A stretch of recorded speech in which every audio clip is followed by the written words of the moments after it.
गौतम नारी श्राप बस उपल देह धरि धी, चरण कमल रज चाहते कृपा करो रघुवीर।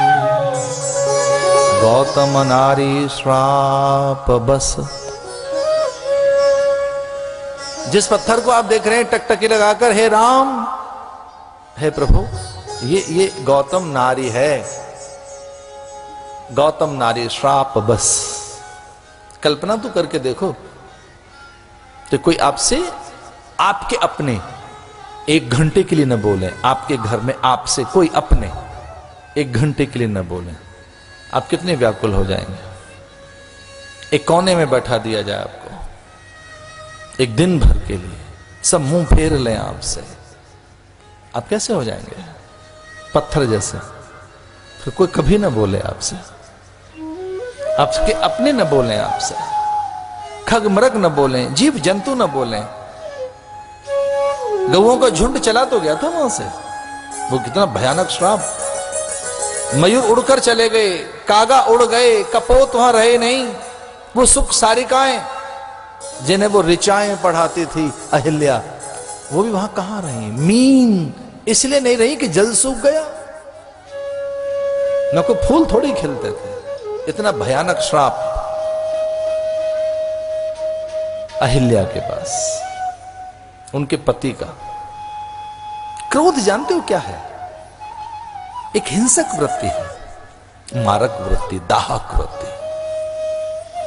क्रोध से बड़ी कोई हिंसा हो नहीं सकती। बड़ी हिंसक वृत्ति है क्रोध। कब पैदा होता है?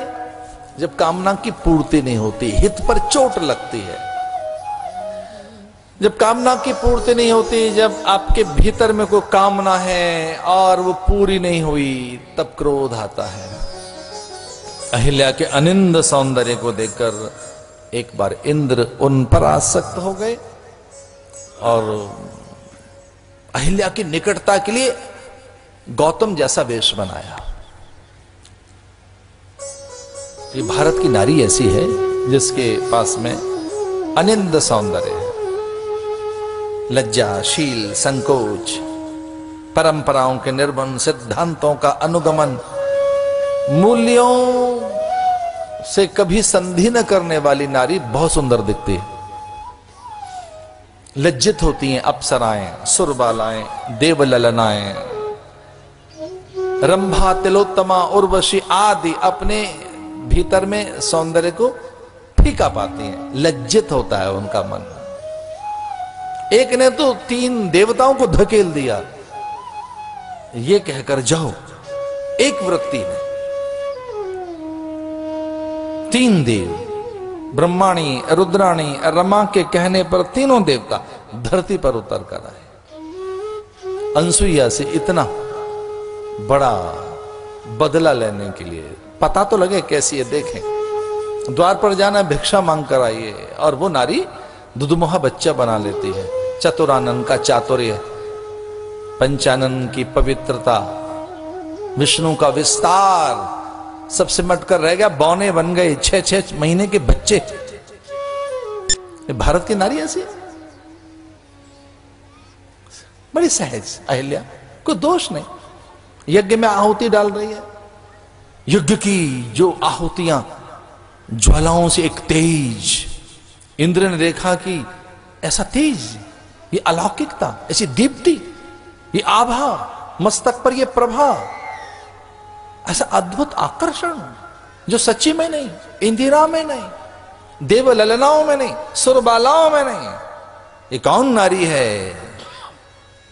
आदर होना चाहिए था उस नारी का, न कि उसकी निकटता और उसकी संगति की कामना। रात को चुपके से वेश बदल कर आ गए।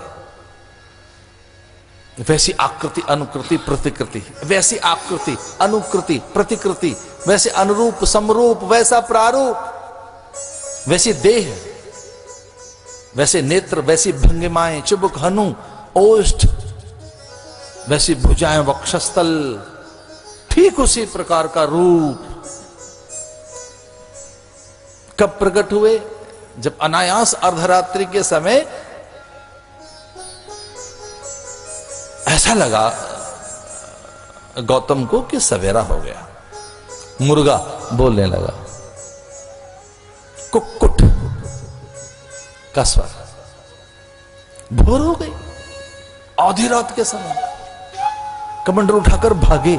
अहिल्या सो रही है ये जानकर ठीक है, लेकिन कभी ऐसा हुआ नहीं कि भोर हुई और मेरी आंख न खुली। भागे कमंडल लेकर और गंगा के तट पर एक डुबकी लगाई। आकाश में देखा, नक्षत्र समझ नहीं आए, ग्रह और तारे समझ नहीं आ रहे हैं। नभोमंडल में कोई विकृति दिखाई दी। उनके भीतर एक शंका पैदा हो गई कि नभोमंडल में विकृति है। आज पूरा आकाश मेरे समझ नहीं आ रहा है। चंद्र को आकाश में होना चाहिए, वो है नहीं। और जब राजा ही संयम खो बैठा हो, जब राजा ही अपने स्वामी के अधीन होकर और अपकर्म का सहकार कर रहा हो, उसमें सहभागी हो, तब कैसा रहा होगा। बड़ा शंकित मन गौतम का। वो भागे गंगा के तट से और उधर इंद्र गौतम बनकर मुख से आवरण भंग कर रहे थे। वो चेहरे से वस्त्र उतार रहे थे। ये दृश्य है। अहिल्या समझ नहीं पाई कौन है। अपने पति को इतना निकट फिर से पाकर कह रही, वो तो अभी तो गए थे कुछ पल पहले, मेरा पति गंगा की ओर, और ये फिर से यहां। और भोर में तो ऐसा आचरण कर भी नहीं सकता मेरा पति, ब्रह्म मुहूर्त में कि मेरा आंचल उघाड़े और मेरे रूप की प्रशंसा करे। ये कौन है। मेरे पति में ये कैसी भावना पैदा हुई है। और फिर झटपट द्वार पर फिर से एक और पति दिखाई दिया अहिल्या को, एक और गौतम। अब वो दो पति दिख रहे हैं एक जैसे। एक के नथने फूल रहे हैं, एक के माथे पर भयंकर आवेश है, मुट्ठियां भिजी हैं। दूसरा दैन्य है, दूसरे में एक पश्चाताप की भावना है, ग्लानि, अपने अपकर्म दुष्कर्म के प्रति ग्लानि। और एक पति कैसा है जिसको क्रोध है। अहिल्या समझ नहीं पाई कि मेरा ऐसे आंचल उगाड़ने वाला, मेरे ये मुंह से आंचल उगाड़कर मेरे रूप की प्रशंसा भर करने वाला प्राणी इतना दयनीय क्यों है। और वो एक प्राणी है, इनमें दोनों में कौन मेरा पति है, समझ नहीं पा रहे थे। और बस ये एक बड़ी बात लगी उनको जिसने चोट पहुंचाई। मैं बहनों के पक्ष में खड़े होकर, क्योंकि मैं तो उनकी एडवोकेसी करता हूं, इसलिए एक बात कहना चाहता हूं कि स्त्री समझती ज्यादा है और पुरुष जानता ज्यादा है। पुरुष की जानकारियां बहुत होती हैं, पुरुष जानता जाता है, स्त्री समझती ज्यादा है। बड़ी समझ है इसमें। नेत्र की समझ तो इसी में है। नेत्रों की समझ स्त्री में होती है कि वो क्या देख रहा है सामने वाला। बेटे का ध्यान बटुए पर है, पर्स पर है, किस पर है। पति का ध्यान, अतिथि का ध्यान, अभ्यागत का, आगंतुक का, असहाय का, निरुपाय का, बूढ़ों का, रोगियों का, घर में सबका। भोर में तो ऐसा होता है ये बिल्कुल एक ऑटोमेटिक मशीन है, सब इस पर ही आश्रित होते हैं। भोर में एक चलती फिरती मशीन देखनी हो तो भारत के गांव में जाइए, शहर कस्बों में, और वहां आपको चलती फिरती मशीन मिल जाएगी जो दौड़ भाग कर रही है। ये ऐसी है, ये चलती फिरती मशीन है। द्वार पे घंटी बजी, यही दरवाजा खोलेंगी, टेलीफोन की घंटियां यही सुनेंगी, यही टिफिन बनाएंगे, श्रीमान को तौलिया यही देंगे, बूढ़ों को उस समय दवाई चाहिए यही देंगे दवाइयां। द्वार पर अतिथि आया उसका भी यही आदर करेंगे। एक मशीन है चलती फिरती हर पल, जिसमें पता नहीं क्या क्या प्रोग्रामिंग कर दी है, और हर पल हर काम कर रही, हर काम कर रही, हर काम कर रही। प्रणाम है। अद्भुत है।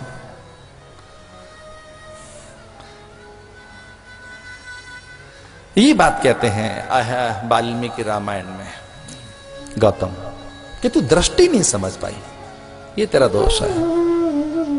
वो तेरा चौकन्नापन कहां चला गया, वो तेरे भीतर की जागरूकता कहां चले गई, वो तेरे भीतर में जो दृष्टि को समझने की एक गहरी ज्ञान परक, शोध परक, अपना स्पर्श, एक परिस्पर्श और एक स्वयं का स्पर्श, एक मेरा स्पर्श, एक मेरी छुअन। भले ही उस पर पुरुष ने तेरा आंचल उघाड़ा है और तुझे नहीं छुआ, इतना क्रोध आया कि वो स्पर्श जो तू जानती है, पर स्पर्श, पर दृष्टि, जिसमें तुझे नैपुण्यता प्राप्त है, इसे भयानक आवेश में और श्राप देकर चले गए, जा तू पत्थर बन जा, शिला बन जा। क्रोध करने वाला व्यक्ति कभी शांत नहीं रहता, वो कितना पछताता है। ये तो कभी आपको गुस्सा आया हो तो आपने खुद देखा होगा कि क्रोध के बाद कैसे बिखर जाता अंतःकरण, उसे समेटना बड़ा कठिन होता है। क्रोध के बाद के अंतःकरण को इकट्ठा करना कितना कठिन होता है। क्रोध के बाद का जो बिखराव है, सूनापन है, रिक्तता है, शून्यता है। क्रोध के बाद अपने को ढूंढो तो कहीं नहीं मिलता, खुद को ढूंढो तो खुद नहीं मिलता। क्रोध के बाद तो अपने को आदमी ढूंढ रहा होता है और नहीं मिल पाता। विवेक के अभाव में व्यक्ति अपने को खो बैठता है। इसे क्रोध में कहकर चले गए, जा शिला बन जा तू, और तेरे पास खग मृग जीव जंतु पशु पंछी और ये नन्ही नन्ही कलियां अब जो फूल बनती हैं, ये भ्रमर कोई पास नहीं रहेगा। भीगती रहना वर्षा में, शिला बनकर तपती रहना धूप में, चिलचिलाती धूप में, भाए भाए थपेड़े ज्येष्ठ की दोपहरिया की लू, उनमें जलती रहना, तेरी काया झुलसती रहे, बरसती बूंदों में भीगती रहना, कड़ाके के शीत में ठिठुरती रहना। इतना भयानक श्राप। तो दौड़ी अपने पति की ओर और उसने कहा कि इतना सबके, इतना क्रोध के बाद, इतना कुछ कह देने के बाद मेरे कल्याण का तो मार्ग बताइए। ये सब मान्य है मुझे, इतना सहने की सामर्थ्य मुझ में है। मैं धूप में झुलसती रहूंगी, शीत में ठिठुरती रहूंगी, वर्षा में भीगती रहूंगी, अपनों से दूर रहकर एकाकी पत्थरवत बनी रहूंगी, मैं शिला बनी रहूंगी। लेकिन हे स्वामी, तू तो मेरा पति है, तैने तो सौगंध खाई है मेरे कल्याण की, तो इतना तो बता कि मुझे कौन तारेगा, आखिर मेरा तारण कौन करेगा, किस विधि से मैं तरूंगी, कब मुक्त होंगी, कब तक झुलसती रहूंगी मैं धूप में, कब तक तपती रहूंगी मैं, कब तक।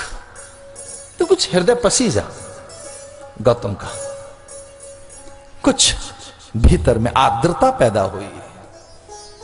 फिर बहुत कष्ट हुआ कि ये मैं क्या कर बैठा, अपने अंश को, अपने हिस्से को, अपने आप को इतना बड़ा दंड, इतना त्रास, इतना कष्ट, मेरा एक हिस्सा, मेरा वामांग इतना भोगे, झुलसता रहे, तपता रहे, ठिठुरता रहे, भीगता रहे। अच्छा नहीं किया मैंने। लेकिन एक हठ पुरुष का अहिम बस इतना कहकर चले गए कि ये सच है कि दुनिया के लोग तुझे भूल जाएंगे, पर जिसने दुनिया बनाई है उसकी दृष्टि तुझ पर जरूर पड़ेगी एक दिन।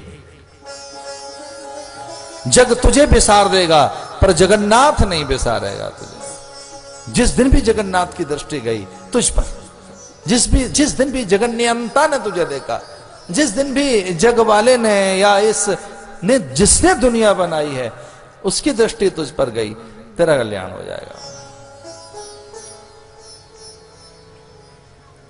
गौतम नारी श्राप बस उपल देह धर धीर, चरण कमल रज चाहती कृपा करो रघुवीर।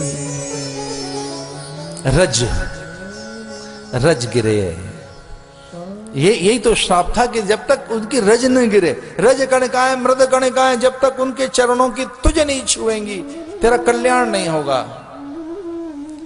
बहुत गुरु के आग्रह पर, कहने पर राम में तारण भाव जगा, उनका पग ऊपर उठा और उन्होंने किस ढंग से अपना पैर हिलाया होगा, चरण हिलाए होंगे कि रज कणिकाएं गिरी शिला पट्ट पर और गौतम नारी प्रकट हुई। ये कहते हुए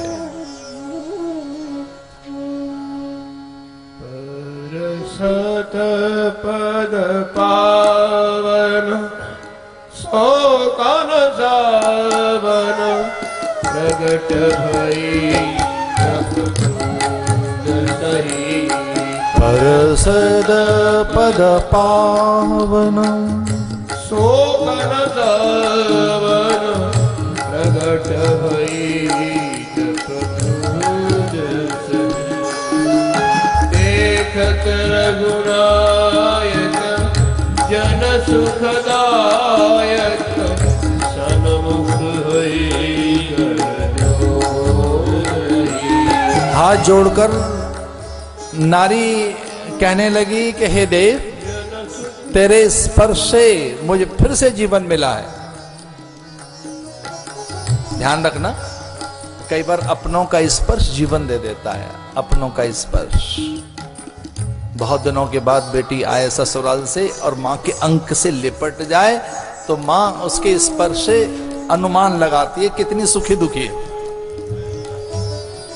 बहुत दिनों के बाद जब बेटी घर में लौटती है, मां से जब लिपट चिपट जाती है, अपनी बहन से, कई बार तो भूल जाती है, अपने भाई से लिपट जाती है, पिता के पास आ जाती है और उसका स्पर्श जब मिलता है पिता को, जब उसके माथे को हौले से सहलाता है पिता, या कई बार यूं ही उसका हाथ हाथ में लेकर जब उसे चूम लेता है उसका पिता, या मां जब पूरा अंक में भर लेती है अपनी बेटी को,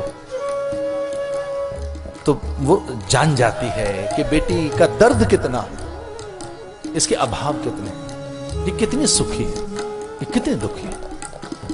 अपनों का स्पर्श अद्भुत स्पर्श। रोग के समय जब बालक के माथे को चूम रही होती है मां, तपते मस्तक पर जब उसके ओठ रखे जाते हैं, बालक को औषधि नहीं चाहिए, इस प्रकार का स्पर्श चाहिए, थपकी चाहिए, कभी कभी लोरी चाहिए बालक को। बालक खेल कूद में कई बार ऐसे ही गिर पड़ता है, चोट लग जाती है, खेलते खेलते गिर पड़ा बालक, कभी उसे चलना आता नहीं, गिर पड़ता है बालक की उंगलियों में, कई बार चोट, कई बार घुटने में, माथा, मां उसके चूम लेती है, हाथ धूल झाड़ देती है। एक कोई मुझसे पूछ रहे थे झाड़ फूंक क्या होती है, मैंने कहा झाड़ फूंक बस मां को आती है, बालक के कपड़े झाड़ देगी और जहां चोट लगी वहां फूंक मार देगी, इसी का नाम है झाड़ फूंक, और कुछ झाड़ फूंक नहीं है। बालक के कपड़े झाड़ दिए, जहां चोट लगी हल्की से फूंक मार दी, इससे बड़ी कोई थेरेपी हो सकती है? इससे बड़ी कोई थेरेपी, इससे बड़ी कोई चिकित्सा, कोई इससे बड़ी चिकित्सा नहीं हो सकती। अपनों का स्पर्श, अपनों से प्रीति, अपनों से आदर। तो एक अपने ने कितनी गहरी चोट दी, इतना तिरस्कार, इतनी अवमानना, इतनी उपेक्षा, इतना भयानक श्राप पति ने, और वो परमेश्वर आया कि उसने स्पर्श किया। परसद पद पावन शोक नशावन, सारा शोक चला गया। भगवान ने बड़ी सुंदर सी बात कही कि अब तू मेरे धाम में जाएगी, क्योंकि तेरा कोई स्टेटस तो रहा नहीं, परिवार के लोगों ने तुझे छोड़ दिया, पति ने तुझे त्याग दिया, अब तू जाएगी कहां? अब कहां जाएगी? स्वर्ग में तुझे भेजूंगा नहीं मैं, नहीं नहीं वहां नहीं, इसे मेरे धाम में जाएगी, मेरे धाम में, मेरे निज धाम में, तद्धाम परमम मम। कैवल्य पाने के बाद, निर्वाण मुक्ति के बाद जब जीव आता है तो केवल मेरे धाम में आता है। अहिल्या तू मेरे धाम की अधिकारिणी है, अब तेरा कोई अपना तो है नहीं, सबने तुझे त्याग दिया, तो तू मेरी हो गई, मेरे धाम में, मेरे धाम में चलना। और वो नकार देती है परमात्मा का धाम ये कहकर कि मैं अपने पति के स्वभाव से परिचित हूं, क्रोध के बाद वो शांत नहीं रह पाए होंगे, भट्टी, तपती भट्टी की अग्नि में जल रहे होंगे वो, तो अभी भी शांत तो नहीं होंगे, वो पछताते रहेंगे, तिल तिल तिल मरता रहा होगा मेरा पति, मैं जानती हूं उसे।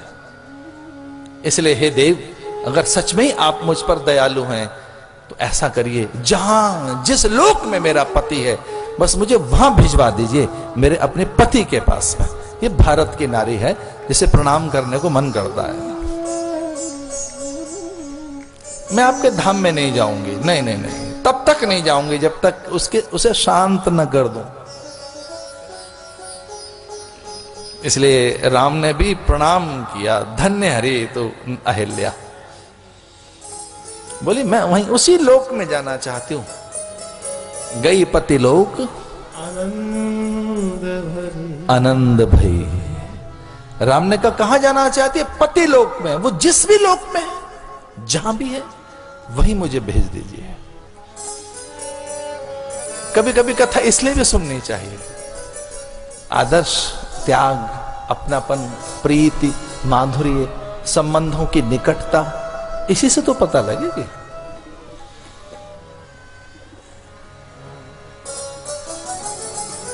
सामने गंगा है,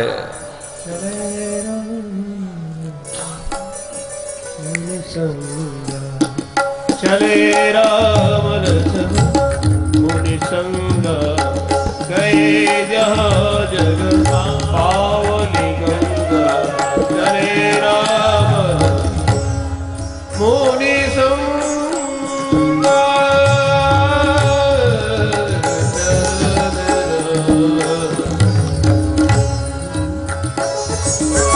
चले राम मुनि संगा, गए जहाँ जग पावनी गंगा।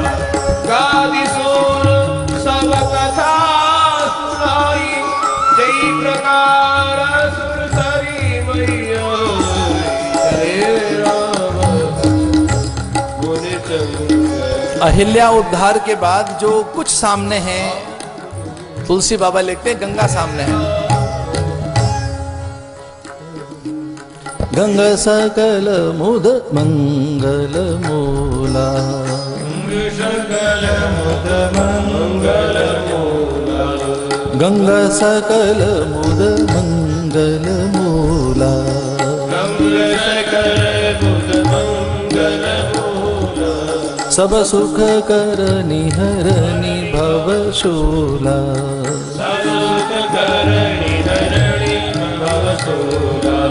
गंगा सकल मुद मंगल मूला, गंगा सकल मुद मंगल मूला।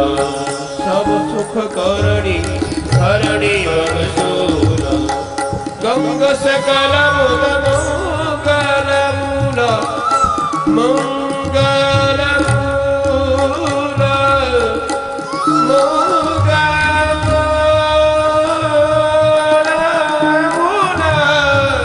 मंगल मूला,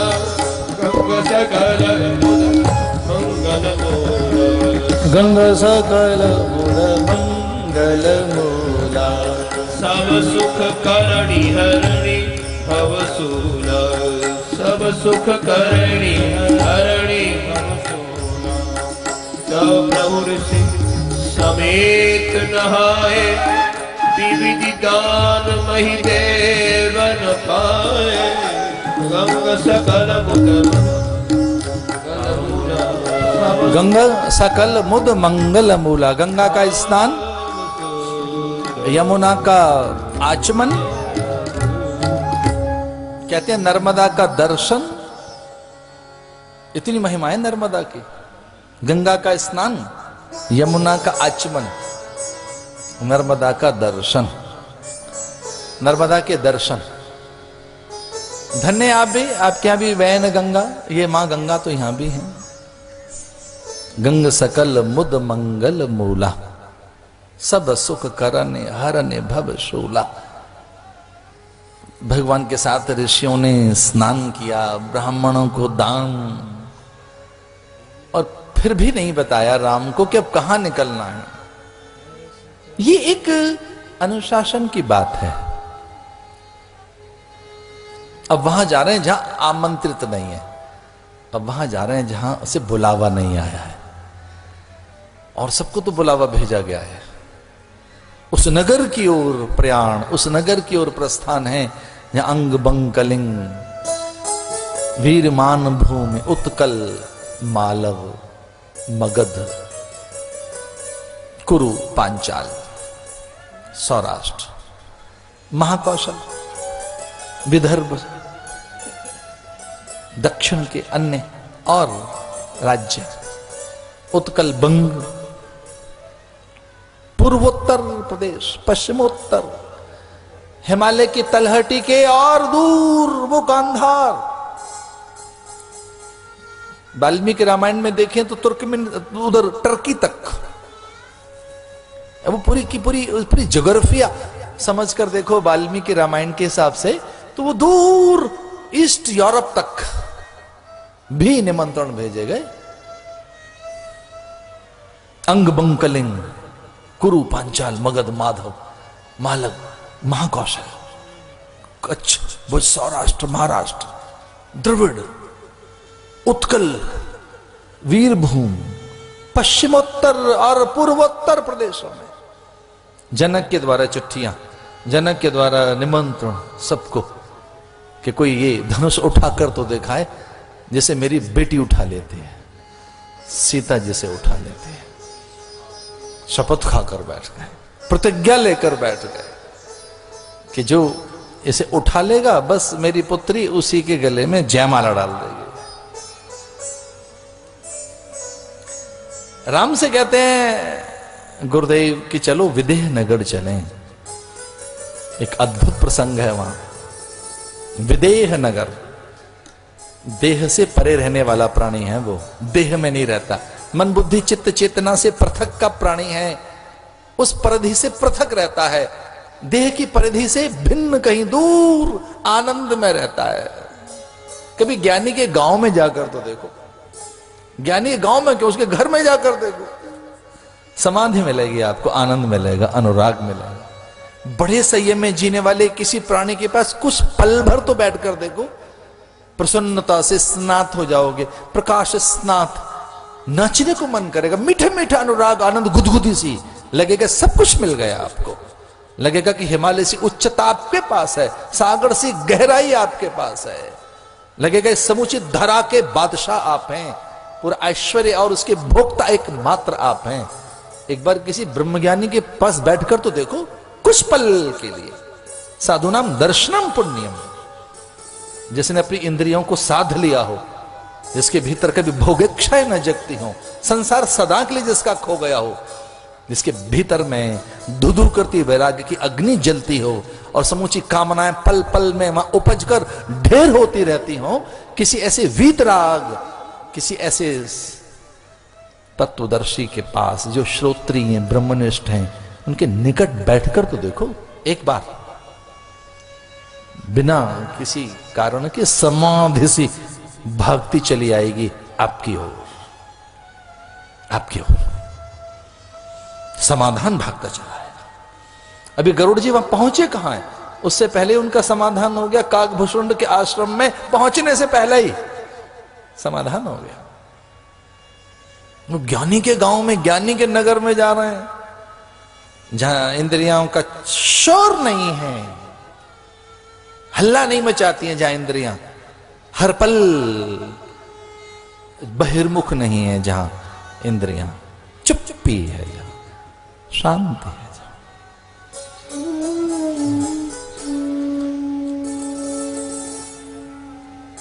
एक एक राजा आता गया, उसके सम्मान सत्कार में जनक ने रथी, अतिरथी, महारथी, अमात्य, श्रेष्ठी, साहूकार, सामंत, क्षत्रप, बड़े उच्च अधिकारी, सचिव, सचिवालय के बड़े सचिव, बड़े प्रमुख सचिव, वो उच्च अवस्था को प्राप्त जो भी रहे होंगे उस समय के सचिव, वो पूरी सेक्रेटरीट उनके सम्मान के लिए दौड़ रही थी।